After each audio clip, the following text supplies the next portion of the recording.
The Dread Serpent, aptly named Kaido by the Deepwoken community, a savage beast that roams the monochrome waves of the Voidsea, searching for its next hunt.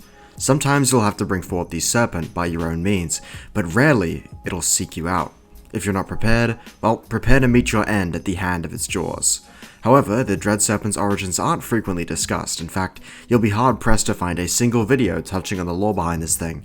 Well, if you've been looking for the origins behind the Dread Serpent at any point in your life cycle, this is the video for you. We're well on our way to 10,000 subscribers, so like the video and subscribe if you want to help push Deepwoken lore content back into the public eye. Thank you for all the support recently. Remember to join my Discord at discord.gg/luminal, and let's get right into the lore behind the Dread Serpent. Let's quickly run over the general information when it comes to the Dread Serpent. You can only encounter the Dread Serpent if you're roaming the Voidsea, and thus encounters with the Serpent can prove extremely dangerous if you're not prepared. While the Dread Serpent can simply spring onto you at random within the Voidsea, there is another way to bring it forth, manually.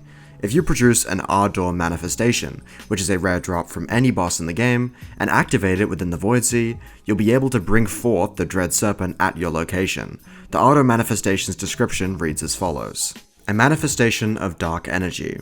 While holding it, you feel drawn to the Voidsea itself, as if something were calling to you, waiting for you there. The Ardor manifestation is a literal manifestation of the murmur Ardor. It's a murmur so potent that it takes physical form, and for some reason it's tied directly to the Dread Serpent. The Serpent also grants you the ability to call forth Ardor as a murmur once you defeat it in battle, so what gives? Why is the Dread Serpent interlinked with Ardor all throughout the game? Well, to find out, we'll have to read the book Lumen's Folklore Volume North, which you can find in-game. Sit tight and get comfortable. This book's got a lot of lore contained within. Before the rising of the tides, the world of Lumen had been whole, 5 large continents all within the same sea, though it was not a perfect world, still filled with strife as it continues to be today. What we now know as Luminants were simply parts of this larger continent, the Old World, the heart of Lumen. One particular region of the Old World that has puzzled scholars and stewards alike for generations is the folklore of Northern Lumen. Northern Lumen, now known today as the Northern Luminant, had been an inhospitable region for countless moons. The harsh winters were far too demanding for any human to survive in, making it effectively an unexplored wasteland for all of the races of Lumen. However, those brave enough to venture and pioneer discoveries of the North soon came across a discovery that transformed Lumen's view of the North. The North was not devoid of life at all. In fact, it was home to what we now know as the Elder Edenkite. The Elder Edenkite were immortal beings of great intelligence, perhaps far surpassing our own. These massive flying worms would reside within the peaks of the North, taking flight throughout the region. Some scholars say they'd see large birds within the sky upon their first expeditions to explore the unknown North, but indeed, it was no bird at all. Our people's initial attempt to communicate with the Edenkite were great failures. They had all resulted in the higher beings flying away onto their clouds, but one scholar by the name of Hyvarn had discovered a method to commune with them. A ritual, appropriately named the Worm's Communion, would be sufficient in gathering their attention to descend upon the peaks and discuss with us mere mortals. The ritual had been simple in nature, but it was difficult to procure the materials needed. The true umbral deep beneath our surface for its unavoidable stench, the ambient ether to channel within at least 4 schools of attunement, and a master ether manipulator, the likes of which could focus the ether of the students within the true umbral. As the first communion commenced, these scholars became the very first humans to have first contact. The Elder Edenkite were keenly aware of their circumstance. Communing with humanity would be a great risk, one that endangered their ability to exist as a species, and thus they retreated to the one place where they hoped to never be found, or at least that was their goal until the Cataclysm. Indeed, as the people of our world prospered, they no longer would deny the opportunity to commune, but still took great precautions. This first communion was a risk, and the Edenkite had placed great trust in humanity to engage in it. Throughout the years, scholars and pilgrims alike would attempt to commune with the Elder Edenkite further, seeking advice and information from their vast wisdom. The Elder Edenkite would often give anecdotes of the world before the rise of civilization, and offer their thoughts in ways hard to decipher for us humans. Riddles upon riddles, various scholars would spend countless hours deciphering the meaning of these pieces of advice to solve strife within their nations. The old scholars of the Citadel themselves had created an entire department dedicated to riddles, purely to understand the Edenkite.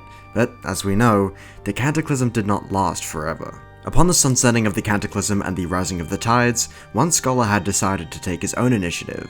Though his name is now lost to time, branded as a heretic, this figure soon became known as the Mad Steward. The Steward had taken his own pilgrimage to the north, ready to question the Edenkite on his own accord, perhaps believing that they were somehow responsible for the tides. As the Steward made communion with one elder Edenkite, he asked quite plainly, "How do we stop the rising of the tides, the corruption of our sea?" The Edenkite had answered simply, "The rise and fall of humanity is inevitable. To deny it, to fight against it, is to fight against the force attempting to free you from immortal shackles. The end of life is a gift, lest you wish to suffer eternally." The Steward had frozen in place, shaken to the core by this answer. Had the Edenkite forsaken us? Were they perhaps responsible, given that response? The Steward, greatly upset by the answer, replied, "All of that wisdom, and you cannot solve our greatest problem." Then, the final straw had broke. Atop the frigid peak of the north, the Steward drew his blade, and approached the Edenkite with contempt. "Then I shall take it, and solve it myself." Utilizing Ardor, the only known murmur capable of wounding such a being, he took a stance. On that fateful day, the Elder Edenkite had experienced their first loss. There were now 8 remaining. After beheading the serpent which did not resist, the large higher being crashed downwards into the mountains, falling upon a large cliff that would impale through the large being, forming an eternal monument where its corpse lies impaled there to this day. Despite the great sin the Steward committed, he was determined to see through his word. He descended to the spire it had crashed upon, grotesquely slashing through to its heart. There, he devoured it, in hopes of obtaining its wisdom to put an end to the rising tides. But wisdom isn't what it seems. The devouring of the Drake heart had not led to infinite wisdom, but an overwhelming sensation of dread. Countless memories of dark history, strife, tragedy, filled the head of the Steward. In his very place, he began to become a creature most grotesque. And thus, the first Dread Serpent was born. Corrupted by the will of 1,000 dead eras, a mind drowned with only histories of tragedy. The being was only a shallow imitation of the holy glory of the Edenkite, and fled to the Voidsea. The Mad Steward was no more. Following this event, the rising tides became ever worse. Lumen had begun to sunder, and though countless people attempted to commune with the Edenkite for help, no such Edenkite came. The Elder Edenkite had vanished from their once home, never to be seen again.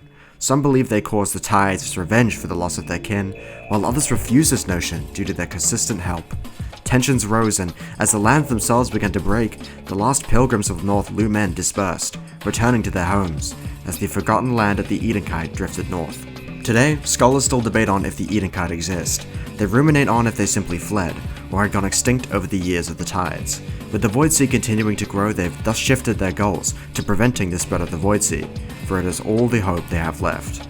The only records known to man of the Edenkite's existence resides only within the archives of Markor, the sin sealed away, never to be seen by the common folk ever again. That was a lot, and I know I usually say that after every text I read, but that's probably the longest piece of text that I've put out in a video and read. Of course, I'll be breaking it down in style, so don't go anywhere. I've got you. The first thing of note here is the existence of a race that we've only heard traces of up to this point, the Elder Edenkite.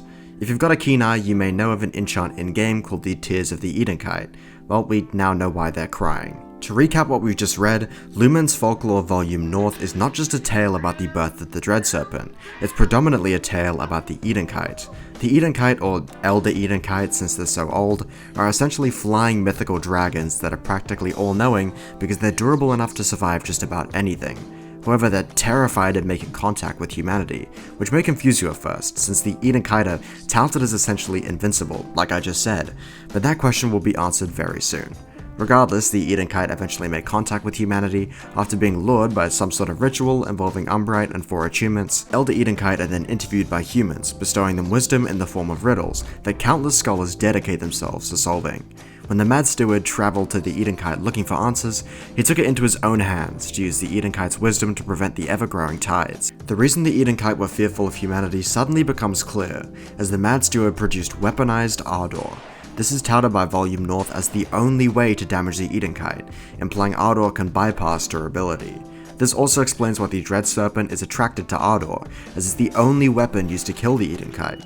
Regardless, the Elder Edenkite lose a member of their race, and the Mad Steward consumes the heart of the fallen dragon, but it doesn't grant him the knowledge he wants. It merely grants him dread. Dread so overwhelming that it twists him into a mockery of the beast he slayed. This, my friends, is the origin of the Dread Serpent. Now, a vile imitation of the mystical Eden kite, the Mad Steward flees to the Voidsea, which is where we encounter the Dread Serpent in-game. The rest of the Eden kite then flew to northern Lumen, which was then cornered off by the Voidsea, eventually becoming the hostile tundra of the northern Luminant.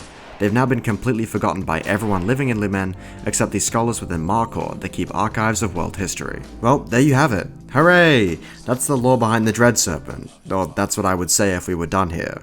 There's one thing, just one thing that's so unbelievably easy to overlook, that takes this neat bow the story's ended itself with and tears it all to shreds. Countless memories of dark history, strife, tragedy, filled the head of the steward. In his very place, he began to become a creature most grotesque, and thus, the first Dread Serpent was born. The first Dread Serpent. Think about it, how can we fight the Dread Serpent over and over again? Typically, you can excuse bosses respawning as just a gameplay feature, but when the lore specifically cites there being multiple Dread Serpents, it proves impossible to ignore. Now, I've been trying to wrap my head around multiple Dread Serpents for God knows how long, and it's the reason this video has been taking so long. I don't have a concrete answer, but there's some interesting things to note here. First, the fact that you can summon the Dread Serpent using Ardor. We can assume that the Dread Serpent we kill in-game isn't the first Dread Serpent, so that means every serpent in existence is attracted by pure Ardor. This makes sense for the Mad Steward, but why would the Dread Serpent arrive at your location if it was, let's say, the child of the original Dread Serpent? This may get a little confusing, but it doesn't make sense for any copies of the Dread Serpent that aren't related to the Steward to have any relation to Ardor. This brings me to my current conclusion. When you slay the Dread Serpent, its corpse falls into the Voidsea. The Mad Steward as a person is long dead. However, the Dread Serpent as a concept, as a monster, is not. I personally don't think that the Dread Serpent can truly die. Perhaps he's brought back to life by Voidsea time shenanigans, but it's pretty clear that the Mad Steward is no more. He's gone. The Dread Serpent, or the reincarnated Dread Serpents following the original, are mindless husks, abominations twisted in the figure of the divine Eden kite. They're animals, and only respond to one thing, the weapon that severed the head of their progenitor. Pure, unbridled ardor. Oh, and happy birthday, Isaac. I know it was the 20th, but, you know, all great things come late.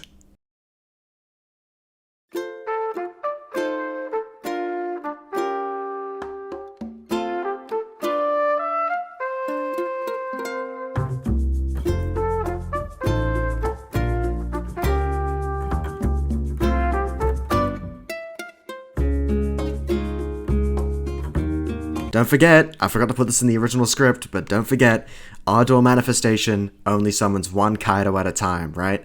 So, you're not going to tell me that there's a billion little baby Kaidos swimming out there, going for swimming classes with Michael Phelps, okay? There's only one Kaido. If he gets brought back, sure, but I promise you, you're not going to have like a bunch of Kaidos hanging out, right? It's just the one guy coming back, you know, William Afton style. Alright, cool? Yeah, we all good with that? No?